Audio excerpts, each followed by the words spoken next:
बिल्कुल जैसा कि आपने कहा, I think one of the reasons why I was very excited to promote this show is because I think कि कहानी बहुत ही थॉट प्रोवोकिंग है. You know, it's always good to be a part of content जिसे देखकर लोग अपनी everyday ज़िंदगी में से कुछ पल निकाल कर सोच में पड़ जाएं. एंड आई थिंक जब आपके दिमाग में ऐसे सवाल उठते हैं इज़ व्हेन यू नो लोगों का थॉट प्रोसेस और माइंडसेट चेंज होता है. So very happy and excited to be a part, a little tiny part in terms of promoting this show. It feels very very very good because honestly ये anticipate नहीं किया था.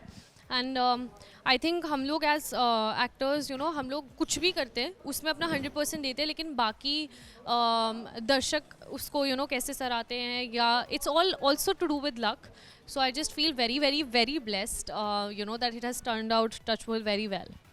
Of course. In fact, मुझे कल रात को पता चला that you know it happens to be the same set and I was like wow, मतलब coincidence हो तो ऐसा बहुत अच्छा लग रहा है. मतलब वहीं खड़े होना एक साल बाद, you know I was just seeing कि क्या कुछ सेम है और क्या कुछ चेंज हुआ है. So it's been very special. सब कुछ ही बदल गया है बट हाँ कुछ कुछ चीज़ें यू नो जैसे लॉन का हमारा वो पेड़ या कुछ कुछ spots are still the same. तो I was just like so many memories यार. आई थिंक 3 साल बहुत होते हैं कहीं पे भी बताना और एक फैमिली बन जाते हैं हम. सो काफ़ी सारी मेमोरीज और फ्लैशेज ऐसे दिमाग में चल रहे हैं.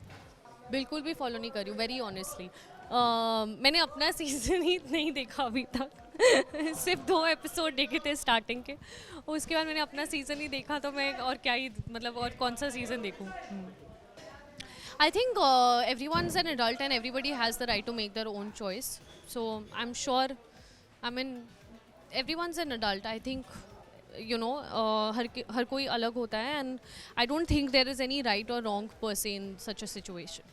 Which is great, yeah. I mean, like I said, you know, it is every person's own individual choice. And if she feels that she's owning it and she doesn't feel regret, then good for her. I don't know, yaar. It's a very, like I said, it is very subjective, you know, because I think also like some people would be okay with it and some people are not okay with it. So I don't know. It's, I mean, of course, I wish that such a scenario had not occurred, but I don't think there's any right or wrong in such a situation. I don't feel so. You will see me when whatever has to come out comes out, then you will come to know. You know me. I don't really like to talk too much before it actually happens. I think otherwise it just gets too jinxed. Thank you very much. Thank you.